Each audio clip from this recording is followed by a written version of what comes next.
आज हम लोग शिव सिंह सरोज के बाद आगे बढ़ते हैं और इनमें सबसे पहला नाम आता है मिश्र बंधु विनोद का। मिश्र बंधु, ये पहले आप समझ लें कि मिश्र बंधु जो हैं वो कोई एक आदमी नहीं था। ये जो है सगे भाइयों का समूह था जो मिश्र बंधु के नाम से प्रसिद्ध हुए। इन्होंने जो हिंदी साहित्य के बारे में पुस्तक लिखी थी उसका 3 भाग जो है 1913 ईस्वी में तथा चौथा भाग 1934 ईस्वी में मिश्र बंधु, गणेश बिहारी मिश्र, श्याम बिहारी मिश्र, सुखदेव बिहारी मिश्र द्वारा लिखी गई। आगे बढ़ते हैं। हिंदी साहित्य में समयावधि, समय प्लस अवधि को ये समयावधि हम लोग पढ़ते हैं, सहित काल विभाजन ढालने वाले सर्वप्रथम इतिहासकार हैं। व्यवस्थित रूप से काल विभाजन एवं नामकरण मिश्र बंधुओं ने ही किया।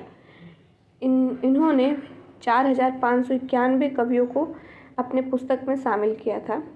ये रचना मूलतः नागरी प्रचारिणी सभा काशी के द्वारा करवाए गए हिंदी ग्रंथों के खोज के कार्य 1900 से 1921 के आधार पर रचित मानी जाती है।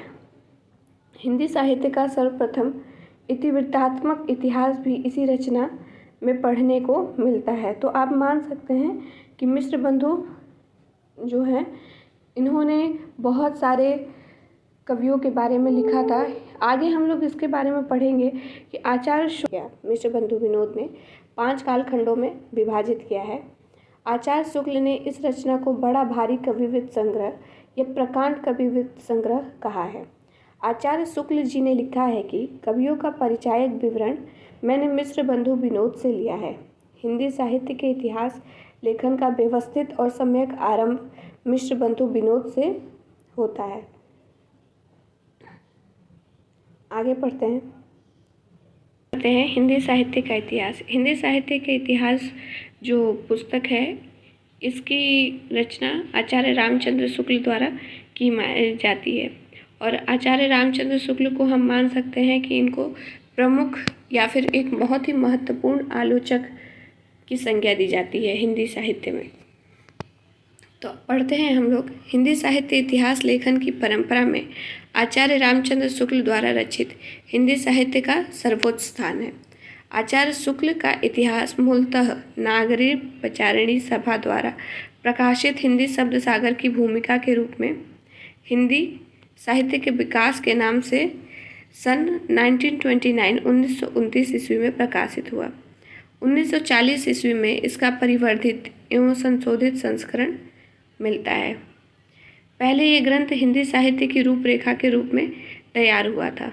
बाद में उसका परिष्कृत रूप हिंदी साहित्य का इतिहास बनकर सामने आया। ये हम मान सकते हैं कि आचार्य रामचंद्र शुक्ल ने जितने भी लोगों ने इनके पहले हिंदी साहित्य के इतिहास के बारे में लिखा था, उनके इतिहास ग्रंथ में जो जो कमियां थी, जो जो भूलें थी, उनको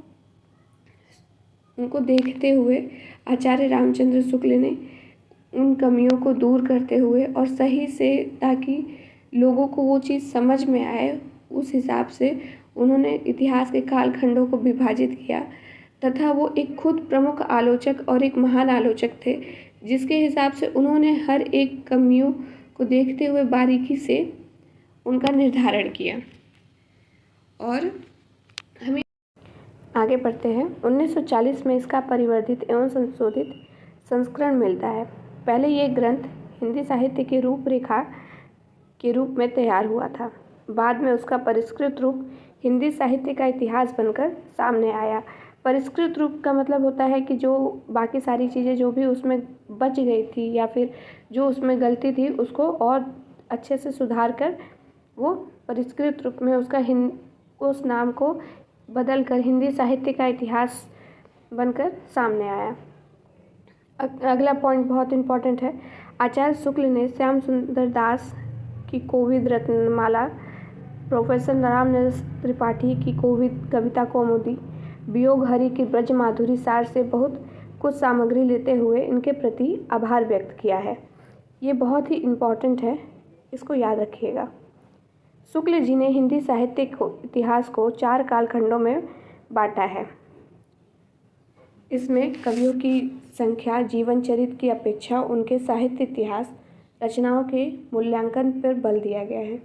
आधुनिक समालोचनात्मक दृष्टिकोण एवं वैज्ञानिक पद्धति। शुक्ल जी के जो हिंदी साहित्य का इतिहास है उसमें आधुनिक समालोचनात्मक दृष्टिकोण है तथा वैज्ञानिक पद्धति है। आगे बढ़ते हैं। ये हिंदी साहित्य का प्रथम वैज्ञानिक, प्रामाणिक, आलोचनात्मक एवं सर्वोत्कृष्ट इतिहास ग्रंथ है। ये भी बहुत इम्पोर्टेंट लाइन है। इसमें रचनाकारों के इतिवृत्त की बजाय उनके रचनात्मक वैशिष्ट्य पर अधिक बल दिया गया।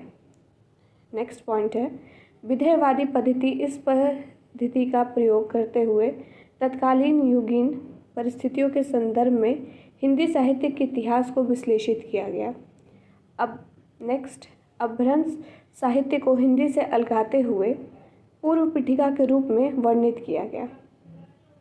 आरंभ में ये रचना इन्होंने अपने विद्यार्थियों को, जो मैंने आपको शुरू में बताई थी कि इन्होंने ज्ञान प्राप्त करने के उद्देश्य से लिखवाई थी, उनको नोट्स के रूप में दिया था और बाद में चल के इसी को नागरिक प्रचारिणी सभा द्वारा एक पुस्तक के रूप में व्यवस्थित किया गया, क्योंकि इनकी जो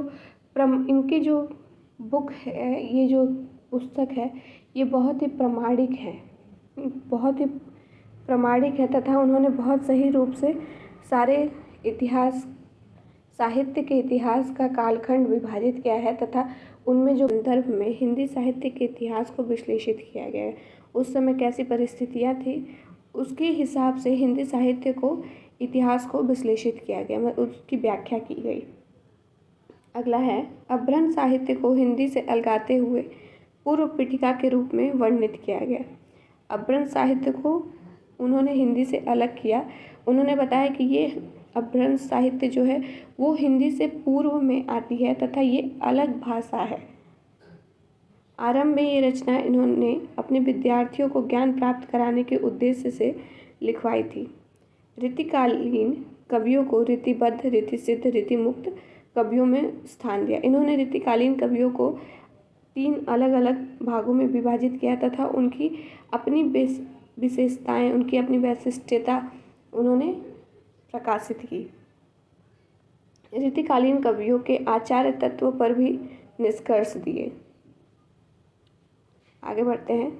आदिकालीन के तृतीय संस्करण में वीर गाथा काव्य का विवेचन सिद्धनाथ साहित्य को संप्रदाय कहकर साहित्य के क्षेत्र से बाहर कर दिया। आचार्य रामचंद्र शुक्ल ने, जो उन्होंने सबसे पहले अपने पुस्तक में जिस कालखंड को हम लोग आदिकाल नाम से भी जानते हैं, उस कालखंड को उन्होंने वीर गाथा काल नाम दिया था। तो ये प्रश्न बहुत ही कॉमन होता है या आ सकता है एग्ज़ाम्स में कि वीर गाथा काल किस काल को कहा जाता है, तो आदिकाल को कहा जाता है और आदिकाल नाम किसने दिया ये आपको बताना है। और उन्होंने, आचार्य रामचंद्र शुक्ल ने सिद्ध तथा नाथ साहित्य को सांप्रदायिक कहकर उनको साहित्य से बाहर कर दिया। सर्वप्रथम आचार्य शुक्ल ने साहित्य इतिहास को आलोचना से पृथक किया तथा अपने विकासवादी एवं वैज्ञानिक दृष्टिकोण का परिचय दिया। शुक्ल जी ने भक्ति काल को 4 भागों में बांटा। सर्वप्रथम शुद्ध दार्शनिक एवं धार्मिक आधार पर प्रतिष्ठित किया। उन्होंने भक्ति काल को कितने भागों में बांटा, तो वो हम पढ़ते हैं। पहले आता है निर्गुण भक्ति और सगुण भक्ति।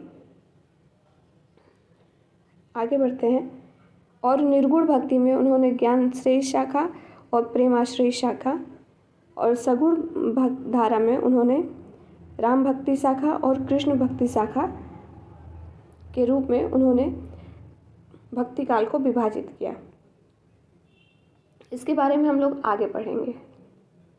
मैं थोड़ा सा इंट्रोडक्शन दे देती हूँ आपको कि निर्गुण धारा जो थी, वहाँ पे ईश्वर जो है वो निर्गुण और निराकार है, वो ब्रह्म है, उसको आप ध्यान लगा के पा सकते हैं। जबकि सगुण धारा में ये था कि ईश्वर का अपना एक रूप है, आकार है तथा वो मूर्तियों द्वारा उनका पूजन करते थे। इसको हम सगुण धारा मानते हैं। आगे चलते हैं। आचार्य शुक्ल ने अपने इतिहास में पहली बार कवियों, साहित्यकारों के जीवन चरित्र संबंधित इतिवृत्त के स्थान पर उनकी रचनाओं के साहित्य का मूल्यांकन को प्रमुखता दी।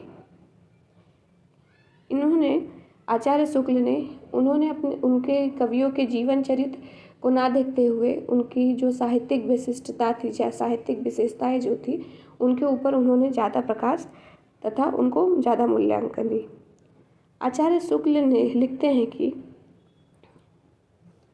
जबकि प्रत्येक देश का साहित्य वहाँ की जनता की चित्तवृत्ति के परिवर्तन के साथ वहाँ की जनता की चित्तवृत्ति का संचित प्रतिबिंब होता है, आदि से अंत तक इन्हीं चित्तवृत्तियों की परंपरा के साथ उनका सामंजस्य दिखाना ही साहित्य का इतिहास कहलाता है। जनता की चित्तवृत्ति बहुत कुछ राजनीतिक, सामाजिक, सांप्रदायिक तथा धार्मिक परिस्थितियों के अनुसार होती है। आचार्य शुक्ल का ये मानना था कि जो हमारे साहित्य में इतिहास, जो साहित्य का इतिहास है वो वहाँ के जनता के जो मानसिक या फिर उस समय के लोगों की क्या मेंटेलिटी थी, वो क्या सोचते थे, उस चीज़ के ऊपर वो आधारित होती है और वही चीज़ वो अपने साहित्य में